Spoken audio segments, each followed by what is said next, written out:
wabihamdihi. Assalamualaikum warahmatullahi wabarakatuh. Waalaikumsalam warahmatullahi wabarakatuh.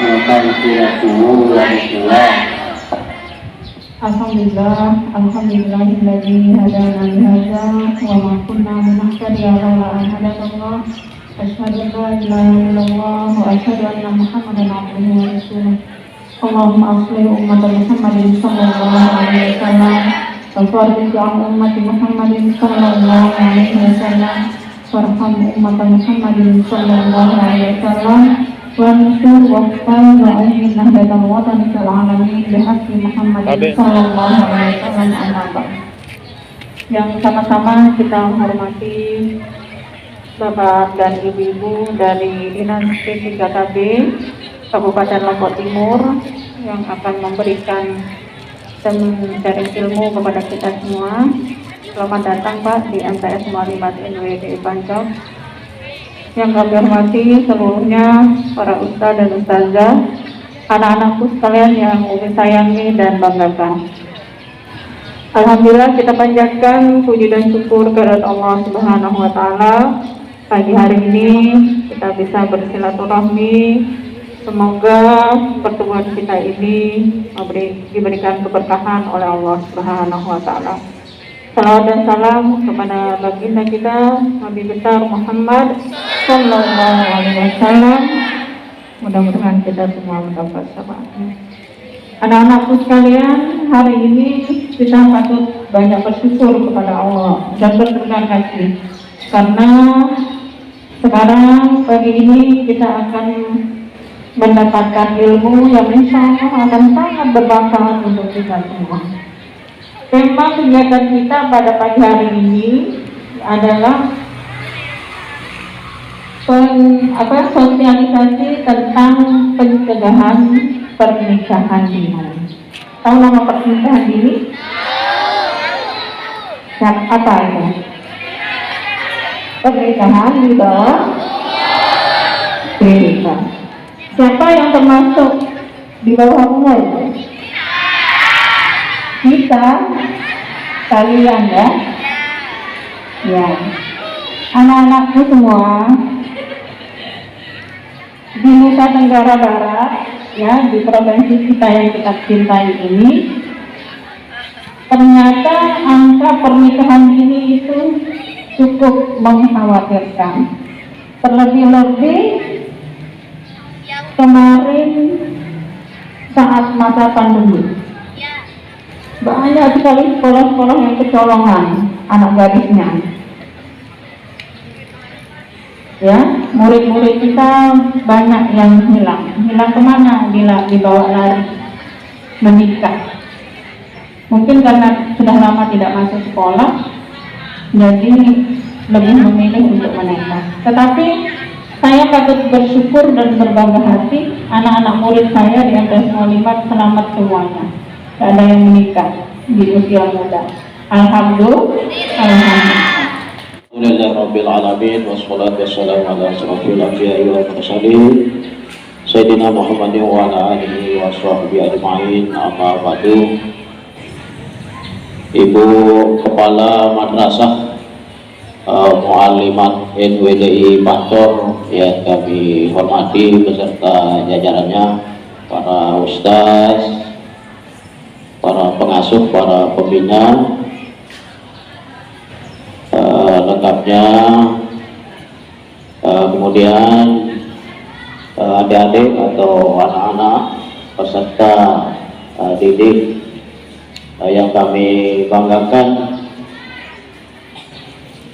Pertama-tama mari kita memanjatkan puji syukur kehadirat Allah Subhanahu wa taala karena sampai saat ini kita masih diberikan kesehatan, kesempatan sehingga kita dapat bersilaturahim dalam rangka untuk menambah amal ibadah, untuk menambah ilmu sebagai bekal kita untuk di hari kemudian. Selanjutnya selawat dan salam kita sampaikan kepada baginda Rasulullah Sallallahu Alaihi Wasallam yang telah membimbing kita ke jalan yang benar. Mudah-mudahan kita mendapat syafaat beliau di hari akhirat nanti. Amin amin ya rabbal alamin.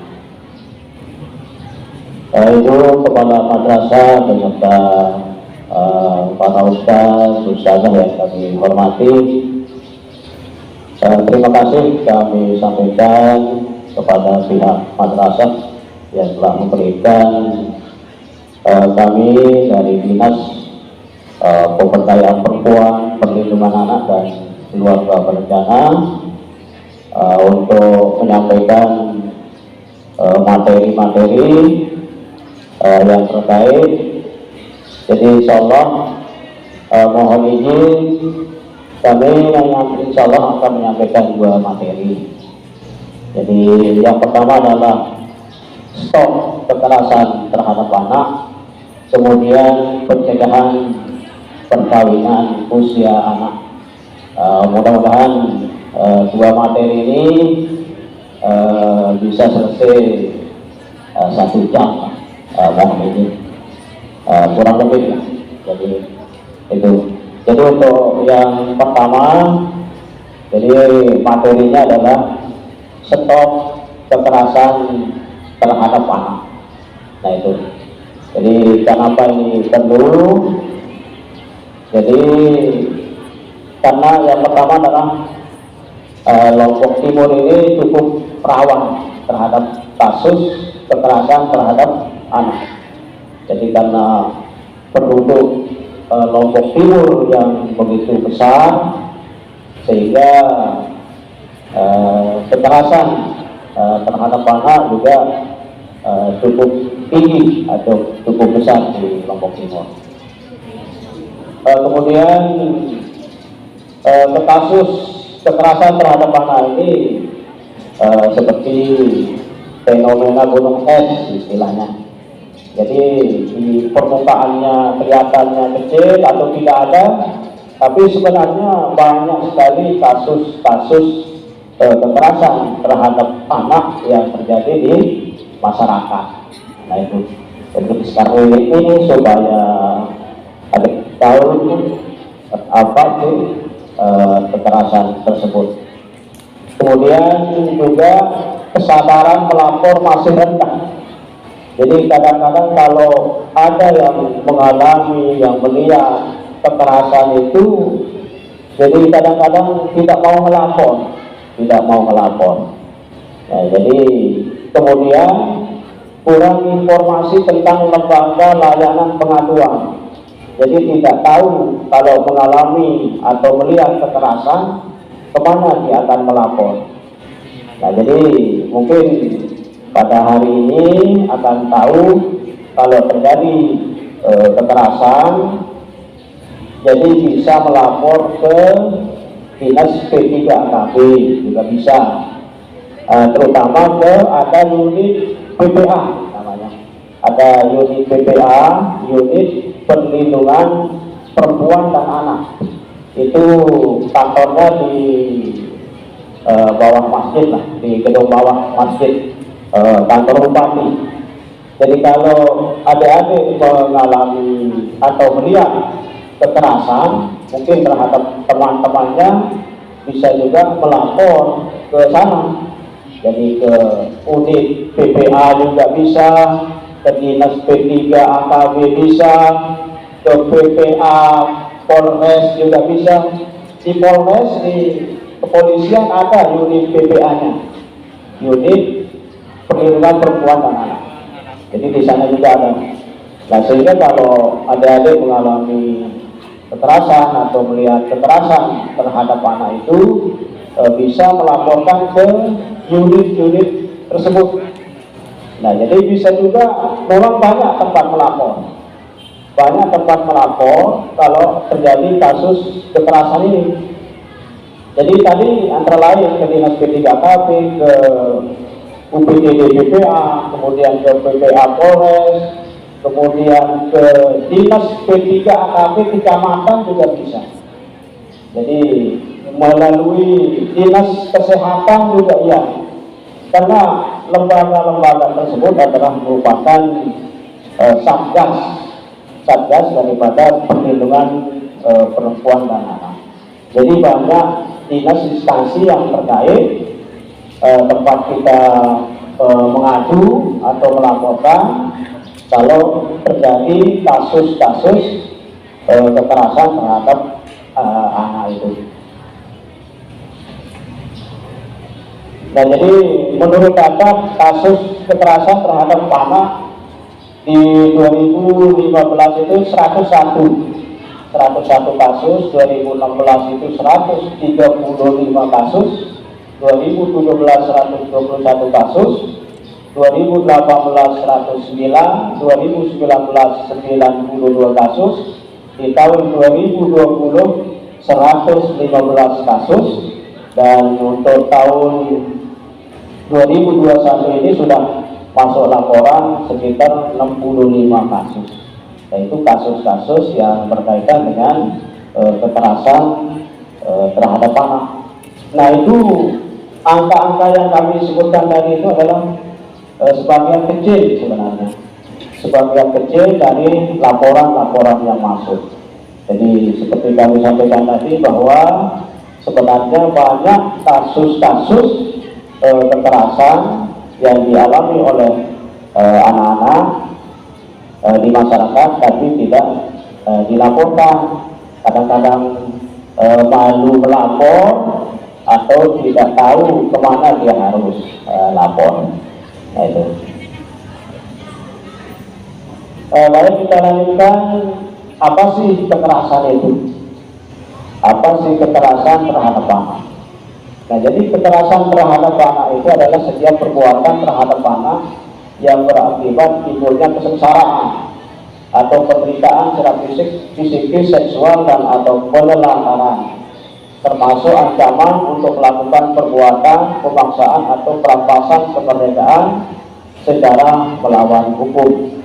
Nah, itu pengertian daripada kekerasan terhadap anak itu menurut Undang-Undang Nomor 35 Tahun 2014 tentang Perlindungan Anak. Jadi disebutkan bahwa setiap perbuatan yang menimbulkan kesengsaraan terhadap anak itu atau penderitaan secara fisik atau psikis. Nah, itu pengertian kekerasan. Nah, jadi kemudian faktor penyebab kekerasan. Nah, jadi faktor penyebab kekerasan itu antara lain karena terbiasa melihat kekerasan. Nah, jadi kadang-kadang karena sering melihat kekerasan, jadi ikut juga melakukan kekerasan. Kemudian biasa mengalami kekerasan.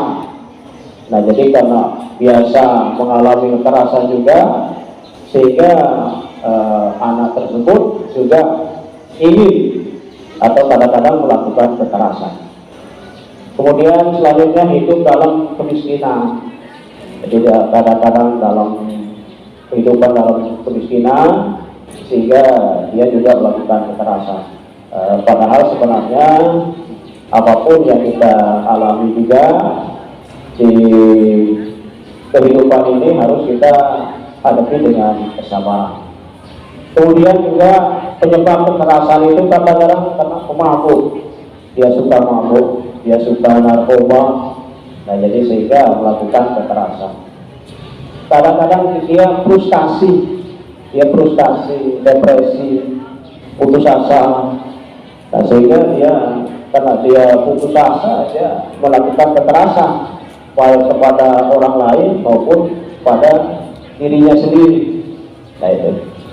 Kemudian yang selanjutnya ada kelainan jiwa. Ya, kadang-kadang dia kelainan jiwa, dia stres, dia agak miring, begitu, setengah 12 mungkin istilahnya. Jadi sehingga sering melakukan kekerasan.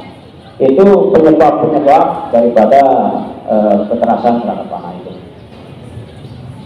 Nah, kemudian jenis kekerasan itu misalnya pemukulan, penganiayaan, pembunuhan, penghinaan, pencemaran nama baik, pengancaman, pelecehan seksual, persetubuhan, pengabaian, pembiaran, eksploitasi. Nah itu jenis-jenis kekerasan. Jadi kalau bisa ada layar bisa dilihat itu tampilannya, slide-nya. Tapi karena di lapangan jadi mungkin tidak jelas slide-nya. Mudah-mudahan bisa di ruangan lah pada kesempatan ini. Nah kemudian bentuk kekerasan. Bentuk kekerasan itu ada berbentuk fisik, psikis, kemudian seksual, kemudian penelantaran. Nah mungkin ada nanti dijelaskan masing-masing bentuk fisik, psikis, seksual, penelantaran itu. Nah kekerasan fisik itu adalah perbuatan yang mengakibatkan rasa sakit, jatuh sakit atau luka berat terhadap fisik anak. Nah itu kekerasan fisik, yaitu perbuatan yang mengakibatkan rasa sakit atau jatuh sakit atau luka berat terhadap fisik anak, seperti pemukulan, penamparan, pembunuhan, penusukan. Nah itu contoh kekerasan fisik. Kemudian kalau kekerasan psikis, yaitu perbuatan yang mengakibatkan ketakutan, hilangnya percaya diri, hilangnya kemampuan untuk bertindak, rasa tidak berdaya, tidak mampu, atau penderitaan psikis berat, seperti pengancaman, penghinaan, pencemaran nama baik, berubah dari kebiasaan dia melakukan teror, pembunuhan karakter, mempermalukan anak, bully, labeling, dan lain-lain. Nah ini yang kadang-kadang terjadi di sekolah atau di masyarakat. Nah ini bully, jadi saling ejek itu jadi tidak boleh, itu termasuk kekerasan. Makanya jangan suka saling ejek ya, jangan suka saling ejek sama temannya. Nah itu jadi begitu, jangan suka saling ejek. Jadi termasuk kekerasan psikis, mental. Jadi kadang-kadang bukan dia terluka fisiknya, tapi hatinya terluka. Jadi gara-gara diejek-ejek, kemudian dilabeling, jadi disebut-sebut, istilahnya apa mungkin di sini. Kalau bahasa sananya dijalik-jalik, apa itu? Disebut-sebut, misalnya lo apa sih parah. Jadi dijalik-jalik, disebut-sebut, dikanggo jalik-jalik batur, lo pendek misalnya, lo ya beteng misalnya ya jadi pokoknya berjalik-jalik itu juga tidak diperbolehkan. Nah malah jadi kita harus menyebut yang baik-baik. Nah jadi kita harapkan mengejek, menyebut-nyebut teman yang tidak baik, jadi jangan sampai terjadi di sekolah. Nah, karena menurut informasi juga kadang-kadang terjadi begitu, dia suka ngejek temannya. Kadang-kadang ada yang saling pukul di sekolah, yang jamuran. Nah makanya itu jangan sampai terjadi. Bahkan sampai ada yang salah temannya itu. Jadi mau dikasih uang itu, di apa namanya itu, kalau dia minta uang sama temannya, kalau tidak dikasih dipukul temannya. Nah itu makanya jangan sampai terjadi hal-hal seperti itu. Nah makanya supaya paham tentang kekerasan itu. Nah kemudian kekerasan seksual. Nah ini apalagi kepada anak-anak atau adik perempuan, kadang-kadang banyak sekali menjadi korban kekerasan seksual itu, yaitu melakukan kekerasan, ancaman pemaksaan hubungan seksual pada anak dengan dirinya atau orang lain untuk tujuan komersil, seperti pelecehan seksual, penculikan, meraba, persetubuhan, sodomi dan sebagainya. Itu adalah jenis-jenis kekerasan secara seksual. Kemudian penelantaran. Nah, penelantaran ini adalah tidak menjalankan kewajiban untuk memberikan penghidupan, perawatan atau pemeliharaan, padahal menurut hukum atau dengan perjanjian dia wajib melakukannya. Nah, jangan sampai ada anak-anak atau adik-adik yang ditelantarkan oleh orang tua atau pengasuhnya, seperti pengabaian, tidak mengurus anak sehingga kehilangan haknya, melalaikan tanggung jawab, membiarkan perilaku salah pada anak, dan seterusnya. Nah, jadi dampak kekerasan itu antara lain bisa kematian. Jadi kekerasan itu bisa kematian, bisa depresi, trauma, itu akibat dampak kekerasan. Kemudian anak merasa tertekan, tidak aman, anak akan dendam dan muncul perilaku merusak. Nah, ini juga. Jadi jangan sampai karena kekerasan timbulnya rasa dendam pada anak. Kemudian anak meniru melakukan kekerasan, anak akan lambat pertumbuhan dan perkembangannya, anak akan dikucilkan dalam kehidupan sosial, anak sulit percaya pada orang lain, pemulihan butuh waktu yang lama. Jadi kalau anak-anak atau adik mengalami kekerasan, jadi membutuhkan waktu untuk pengobatan yang lama, malah lebih cepat sembuh sakit fisik daripada psikis ini. Nah, jadi lebih berat penyakitnya kalau mengalami kekerasan psikis.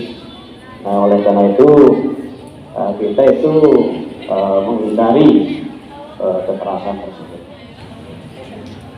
Nah, ini mungkin yang terakhir. Jadi kalau sanksinya kalau kita melakukan kekerasan, jadi sanksinya disebutkan di dalam pasal 80, setiap orang melanggar ketentuan pasal 76C dipidana dengan penjara paling lama 3 tahun 6 bulan atau denda 72 juta.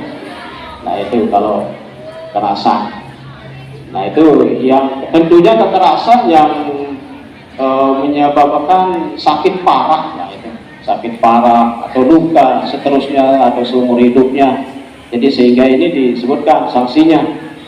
Kemudian kalau dia luka berat, misalnya kalau kekerasan kemudian mengalami luka berat, maka pelaku dipidana dengan pidana penjara paling lama 5 tahun atau denda 100 juta. Nah, itu hukumannya. Jadi kalau dia mengalami luka berat.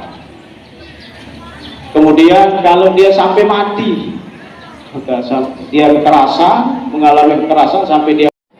Jadi supaya dilaporkan, supaya bisa ditindaklanjuti, berkaitan dengan kesehatan, pengobatan, kemudian rumah sakit, jadi supaya bisa ditangani kalau kebetulan mengalami kekerasan. Nah, itu.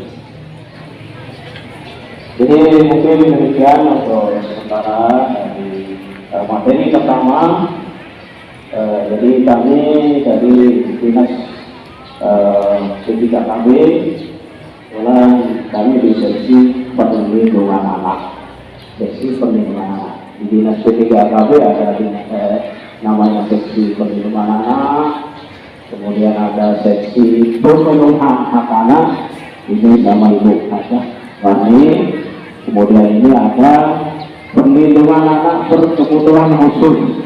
Nah, ini beliau yang menangani atau perlindungan anak berkebutuhan. Jadi demikian yang dapat kami sampaikan. Terima kasih atas perhatiannya.